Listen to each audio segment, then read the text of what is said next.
அறிவியல்ல Henry ஏ கிளீசனுடைய மிகப்பெரிய சாதனைகள் என்னென்னன்றத பார்க்கலாம். ஹென்றி ஏ கிளீசன் அமெரிக்காவை சேர்ந்த ஒரு சூழலியலாளர், தாவரவியலாளர் மற்றும் வகைபிரிப்பாளர். இவர் 1882 ஜனவரி 2 அன்னைக்கு யுனைடெட் ஸ்டேட்ஸில் இருக்கிற இல்லினோயோடைய மோல்ட்ரி கவுண்டியில் இருக்கிற டால்டன் சிட்டியில் பிறந்தாங்க. இவருடைய full name Henry Allan Gleason. இவர் 1906ஆம் ஆண்டு அந்த யுனைடெட் ஸ்டேட்ஸில் இருக்கிற நியூயார்க் சிட்டியில் இருக்கிற கொலம்பியா யூனிவர்சிட்டியிலிருந்து பிஹெச்டி இன் பயாலஜி, அதாவது உயிரியல்ல முனைவர் பட்டம் பெற்றாங்க. அதை தொடர்ந்து இவர் பிளான்ட் இக்காலஜின்ற தாவர சூழலியல்ல ஆய்வு பணிகளை தொடங்கினாங்க. அதாவது தாவரங்களையும் தாவரங்கள் சார்ந்து இருக்கக்கூடிய சூழல்களையும் சேர்த்து படிக்கிறது தான் பிளான்ட் இக்காலஜின்ற தாவர சூழலியல். அதில் இவர் ஆய்வு பணிகளை தொடங்கினாங்க. குறிப்பாக இவர் இக்கலாஜிக்கல் சக்சஷன் பற்றி ஆய்வு செஞ்சு வந்தாங்க.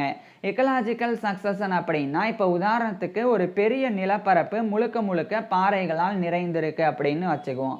இப்போ ஏதாவது ஒரு உயிரினம் ஏதாவது ஒரு தாவரத்தினுடைய விதையை கொண்டு வந்து அந்த இடத்துல போட்டால் அந்த விதையானது தாவரமாக முளைக்காது.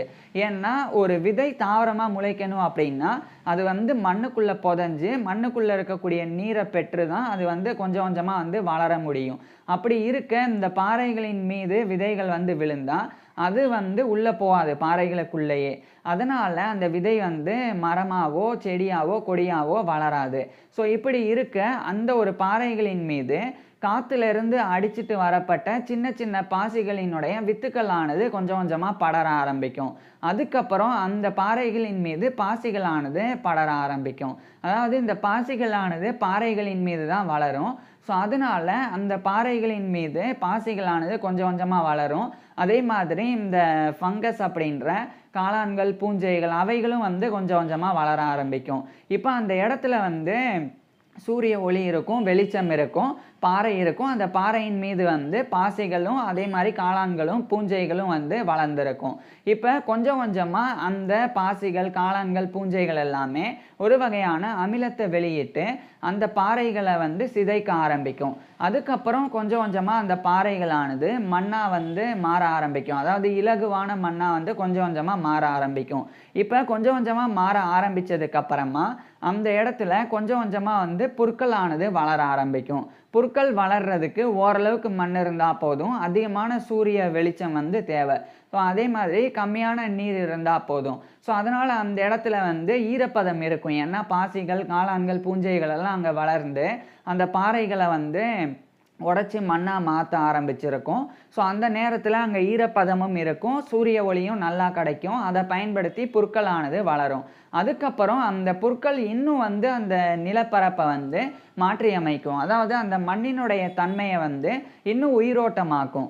அதுக்கப்புறமா தான் கொஞ்சம் கொஞ்சமாக புதர்கள் மண்ட ஆரம்பிக்கும். இப்படி புதர்கள் வளர ஆரம்பித்த பிறகு அதுக்கப்புறம் ஏதாவது ஒரு உயிரினம் ஏதாவது ஒரு தாவரத்தினுடைய விதையை கொண்டு அந்த புதருக்கு பக்கத்தில் போட்டுட்டு போயிருச்சு அப்படின்னா அப்போ அந்த விதைகளானது கொஞ்சம் கொஞ்சமாக முளைச்சி மரமாக மாற ஆரம்பிக்கும். ஏன்னா இப்போ அந்த புதர் இருக்குது அப்படின்னா அந்த புதர் நிழலை கொடுக்கும், ஒரு சின்ன நிழலை கொடுக்கும். அந்த நிழல் கொடுக்குற இடத்துல ஏதாவது ஒரு விதை விழுந்தது அப்படின்னா அப்போ அந்த விதையானது கொஞ்சம் கொஞ்சமாக உள்ளே போய் மரமாக வளர ஆரம்பிச்சிரும். ஏன் இது ஆரம்பத்தில் மண்ணாக இருக்கும்போது விதை வளராது அப்படின்னா, இப்போ ஒரு விதை ஒரு பெரிய நிலப்பரப்பில் வைக்கப்படுது, புதைச்சி வைக்கப்படுது அப்படின்னா அப்போ அந்த இடத்துல அந்த விதை மரமாக வளராது.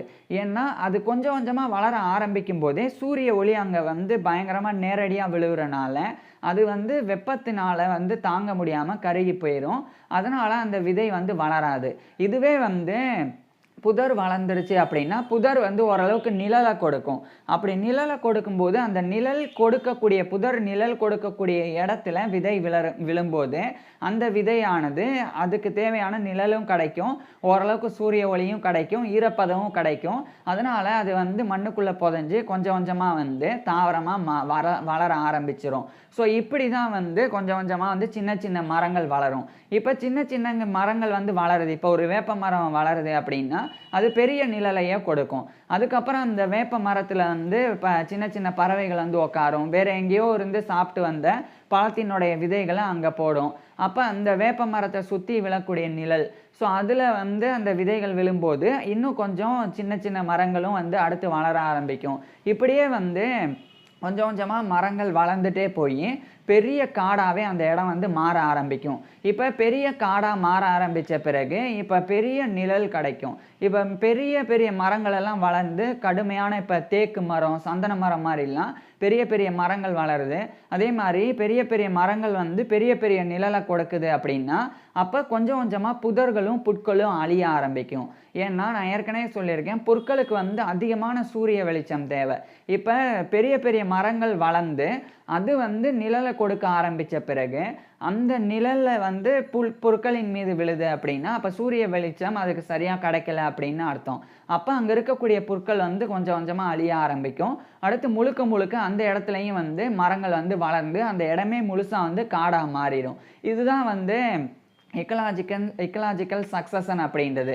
அதாவது ஒரு சாதாரணமாக இருந்த பாறையானது அது கொஞ்சம் கொஞ்சமாக வந்து பாசிகள் மற்றும் காளான் பூஞ்சைகள்னால இலகுவாக மாறி கொஞ்சம் கொஞ்சமாக வந்து அது மண்ணாக மாறி அங்கே கிடைக்கக்கூடிய சூரிய வெளிச்சத்தை பயன்படுத்தி புற்கள் வளர்ந்து அந்த புற்கள்னால அங்கே இருக்கக்கூடிய மண்ணின் தன்மை இன்னும் உயிரோட்டமாகி அங்கே புதர்கள் வளர்ந்து அந்த புதர்களினுடைய நிழலை பயன்படுத்தி சின்ன சின்ன மரங்கள் வளர்ந்து அது பெரிய பெரிய நிழலை கொடுத்து பெரிய பெரிய மரங்கள் வளர்ந்து அந்த பெரிய பெரிய மரங்களினுடைய நிழல்கள்னால புற்களும் புதர்களும் அழிஞ்சு போயிடும்.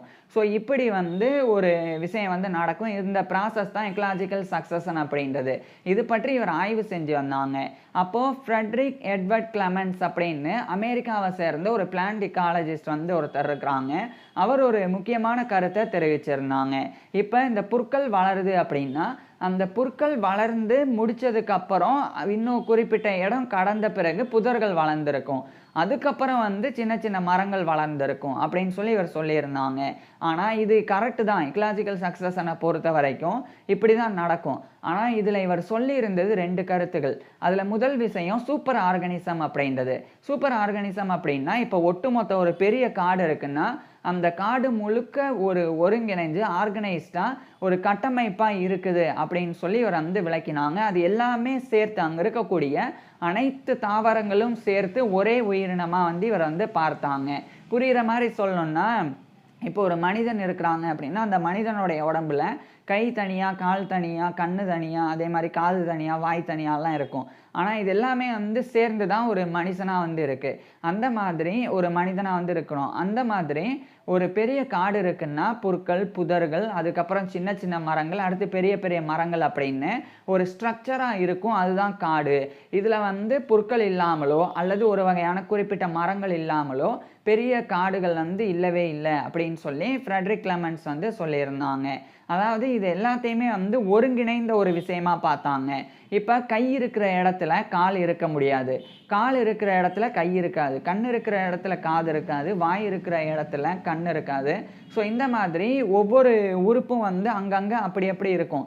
அந்த மாதிரி தான் ஒரு காட்டை எடுத்துக்கிட்டோம்னா காட்டினுடைய தொடக்கத்தில் புற்கள் இருக்கும், அதை விட்டு தள்ளி போனால் புதர்கள் இருக்கும், அதையும் தாண்டி போனால் சின்ன சின்ன மரங்கள் வரும், அதுக்கப்புறம் இன்னும் கடந்து உள்ள காட்டுக்குள்ளே போயிட்டே இருந்தால் பெரிய பெரிய அடர்ந்த மரங்கள் இருக்கும். ஸோ இப்படி ஒரு ஸ்ட்ரக்சராக இருக்கும். இது எல்லாமே சேர்ந்து ஒரு சூப்பர் ஆர்கானிசமாக செயல்படும் அப்படின்னு ஃப்ரெட்ரிக் எட்வர்ட் கிளமென்ஸ் வந்து சொல்லியிருக்கிறாங்க. இது ஒரு கருத்து.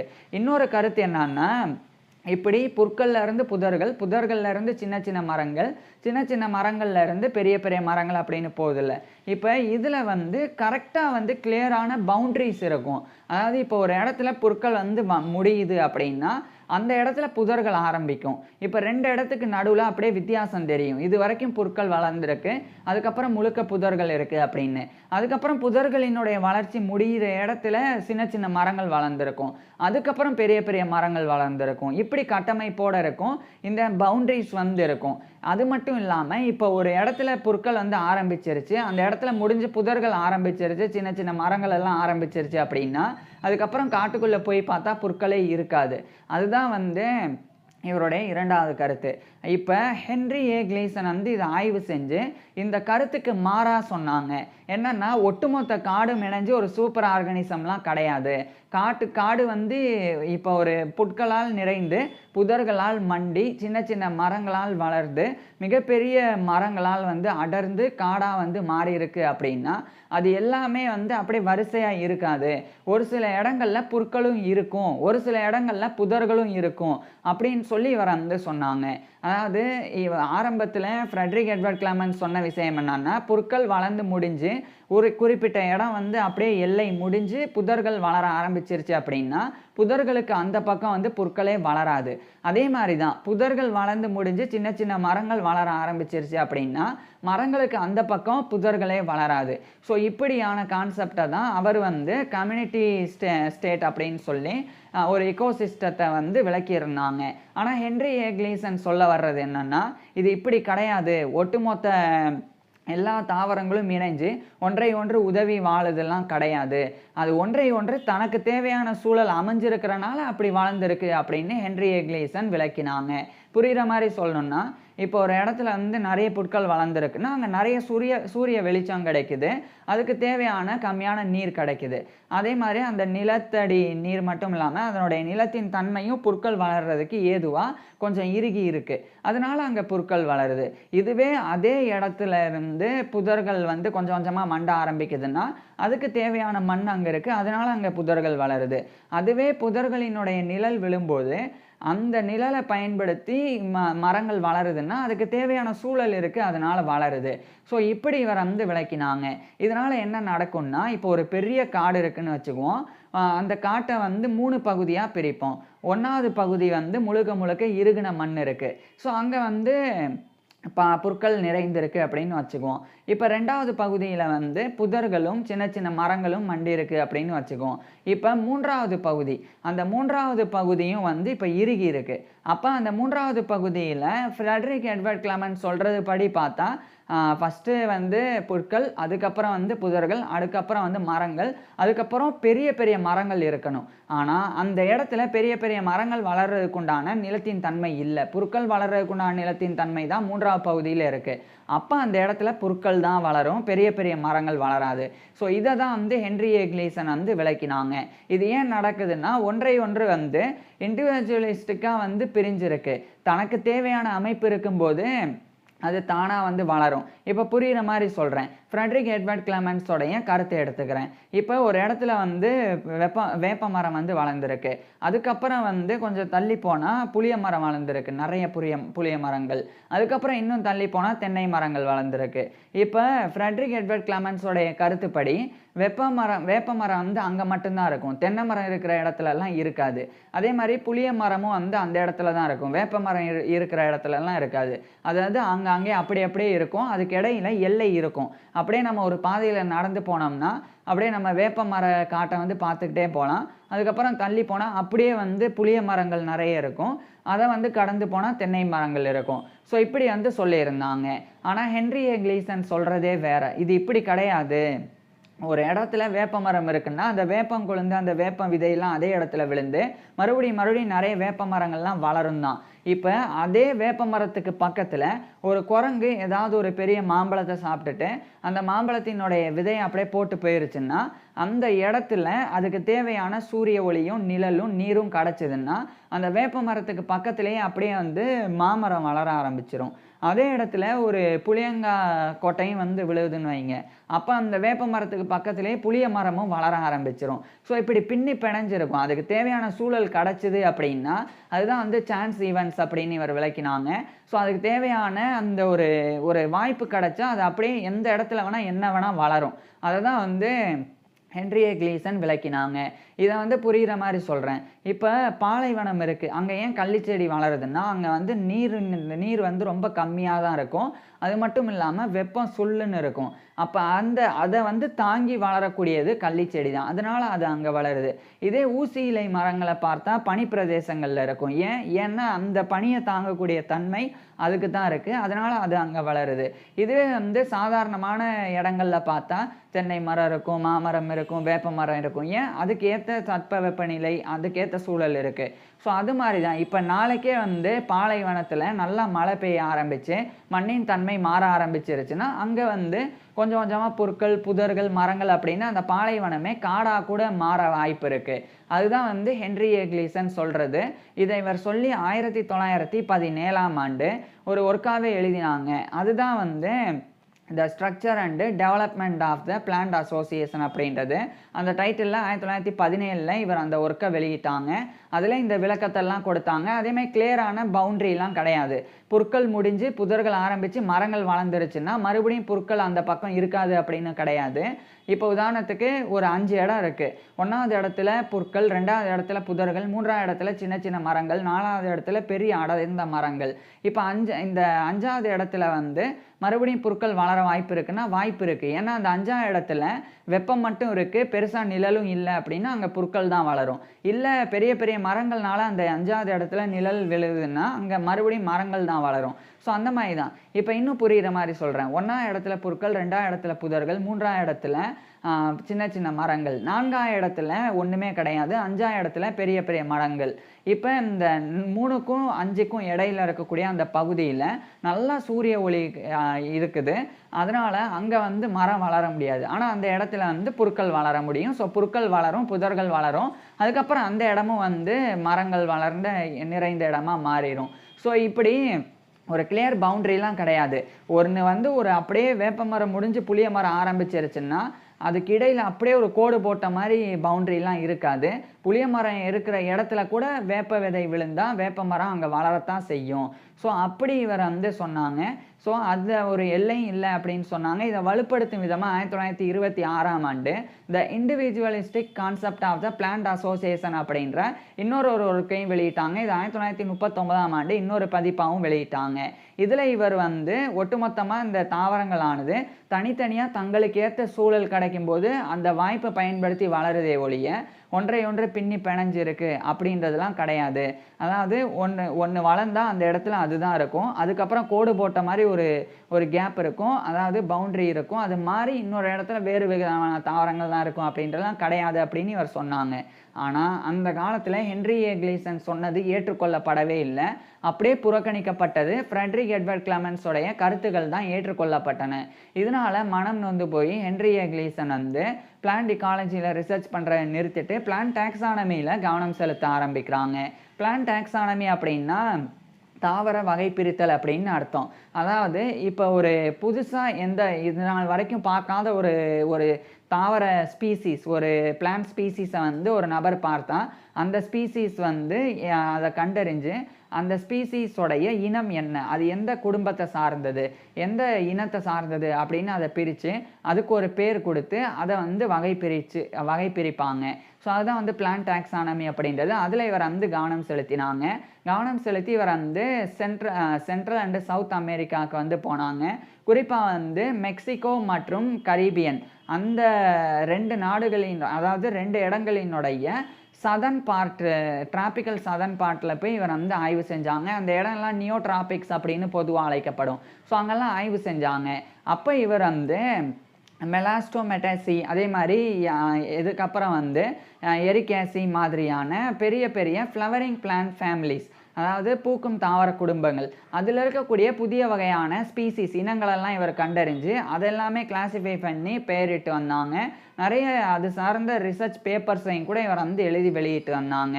அதில் குறிப்பாக இவர் வந்து 2 நபர்கள் இருக்கிறாங்க. ஒருத்தர் வந்து நெத்தானியல் லார்ட் பிரிட்டன் அப்படின்ற ஒரு தாவரவியலாளர், இன்னொருத்தர் ஆடிசன் ப்ரவுன் அப்படின்ற தாவரவியலாளர். இவங்க 2 பேரும் இணைஞ்சு இல்லிஸ்ட்ரேட்டட் ஃப்ளோரா அப்படின்னு சொல்லி ஒரு புக்கை எழுதியிருந்தாங்க. அதில் வந்து இந்த அமேசான் பேசன் அப்படின்ற அந்த அமேசானுடைய படுகை, அதுக்கப்புறம் வந்து கயானான்ற நாடு, கரீபியன் பகுதி, இது எல்லாத்தையும் உள்ளடங்கி அங்கெல்லாம் எந்தெந்த மாதிரியான தாவரங்கள் இருக்குது அப்படின்றத பற்றி ஆய்வு செஞ்சு அவைகளை வரைஞ்சி அந்த 2 நபர்கள் விளக்கியிருந்தாங்க. ஆனால் அந்த புத்தகத்தில் சின்ன சின்ன தவறுகள் இருந்தது. அதே மாதிரி புதுசாக எதுவுமே இல்லை. அப்போ இவர் வந்து ஹென்றி ஏ கிளீசன் வந்து 1952ஆம் ஆண்டு the New Britton and Brown illustrated flora of the north eastern United States and adjacent Canada அப்படின்ற டைட்டிலில் 3 வால்யூமாக அதை வந்து எழுதி வெளியிட்டாங்க. அதில் வந்து ஏற்கனவே அவங்க 2 பேரும் செஞ்சிருந்த தவறுகளை திருத்தியிருந்தாங்க. மேலும் புதிய வகையான தாவரங்களையும் அதில் வந்து குறிப்பிட்டு எழுதியிருந்தாங்க. இப்படி ஹென்றி ஏ கிளீசனுடைய பங்களிப்பு அவ்வளோவா இருந்தது. அதுக்கப்புறம் 1950கள் 1960களில் கொஞ்சம் கொஞ்சமாக வந்து தொழில்நுட்பம் வளர ஆரம்பிக்குது. அப்போ இந்த குவான்டிடேட்டிவ் மெத்தட்ஸ், அதுக்கப்புறமா வந்து ஆர்டினேஷன் டெக்னிக்ஸ் இதெல்லாம் பயன்படுத்தி பிற்காலத்தில் வரக்கூடிய இக்காலஜிஸ்ட், அதாவது சூழலியலாளர்கள் வந்து உண்மையிலேயே ஃப்ரெட்ரிக் எட்வர்ட் கிளெமெண்ட் சொன்னது உண்மை கிடையாது. ஹென்றி ஏ கிளீசன் சொன்னது தான் உண்மை அப்படின்ற அந்த புரிதலுக்கு அவங்க வந்தாங்க. அதை வந்து ஆதாரத்தோட தெரியப்படுத்தினாங்க. இதுக்கிடையில் 1975 ஏப்ரல் 12 அன்னைக்கு இவருடைய 93 வயசுல ஹென்றி ஏ கிளீசன் இறந்து போனாங்க. இவர் இறந்து போனதுக்கு அப்புறமா 1980களெல்லாம் ஹென்றி ஏ கிளீசன் சொன்ன விஷயங்கள் தான் கரெக்டு. அதாவது ஒரு இடத்துல ஒரு தாவர கம்யூனிட்டிஸ் இருக்குது, ஒரு பிளான்ட் கம்யூனிட்டிஸ் இருக்குது அப்படின்னா அது எல்லாமே வந்து ஒரு ஸ்ட்ரக்சர் மாதிரிலாம் கிடையாது. அதுக்கு தேவையான சூழல் இருக்கிறனால அது அங்கே வாய்ப்பு கிடைச்சி அது வந்து வளர்ந்துருக்கு. அதே மாதிரி ஒரு எல்லை அப்படின்னு கிடையாது. புற்கள் முடிஞ்சு புதர்கள் வளர்ந்தால் அடுத்து புதர்களுக்கு பிறகு மரங்கள் தான் வளரும், அதுக்கு அந்த பக்கம் புற்கள் வளராது அப்படின்லாம் அர்த்தம் கிடையாது அப்படின்னு சொல்லி அந்த புரிதல்கள் எல்லாம் அதுக்கப்புறம் தான் வந்து ஏற்பட்டது. ஸோ அது எல்லாத்தையுமே வந்து ஹென்றி ஏ கிளீசன் பண்ணியிருந்தாங்க. ஆனால் இவர் வாழும்போது இவருக்கு ஏற்ற அங்கீகாரமோ இவர் சொன்ன விஷயங்களுக்கு உண்டான புரிதலெல்லாம் பெருசாக வந்து கிடைக்கல. ஆனால் இவர் சொல்லி இறந்து போனதுக்கப்புறம் தான் அது வந்து மிகப்பெரிய அளவில் ஏற்றுக்கொள்ளப்பட்டு இன்றைய காலகட்டத்தில் இண்டிவிஜுவலிஸ்டிக் கான்செப்ட் தான் கரெக்டு. அந்தந்த தாவரங்கள் அந்தந்த இடத்துல வளருதுன்னா அதுக்கு ஏற்ற சூழல் இருக்குது, அதனால் அது அப்படி வளருது அப்படின்ற அந்த முழு புரிதல் ஏற்பட்டிருக்கு. ஸோ வாழும்போது பெரிய அங்கீகாரம் கிடைக்கலனாலும் இறந்த பிறகு இன்றைய காலகட்டத்தில் ஹென்றி ஏ கிளீசன் வந்து மிகப்பெரிய ஒரு விஞ்ஞானியாக போற்றப்பட்டு வராங்க. ஸோ இப்பேற்பட்ட இந்த ஹென்றி ஏ கிளீசன் பற்றி நீங்கள் என்ன நினைக்கிறீங்க அப்படின்றத கீழே கமெண்ட்ஸில் சொல்லுங்கள். அதே மாதிரி இவருடைய ஃபுல் லைஃப் ஹிஸ்ட்ரியை நான் ஏற்கனவே பேசியிருக்கேன். அதை பார்க்குறதுக்கு கீழே டிஸ்கிரிப்ஷனில் லிங்க் கொடுத்துருக்குறேன், கட்டாயமாக பாருங்கள்.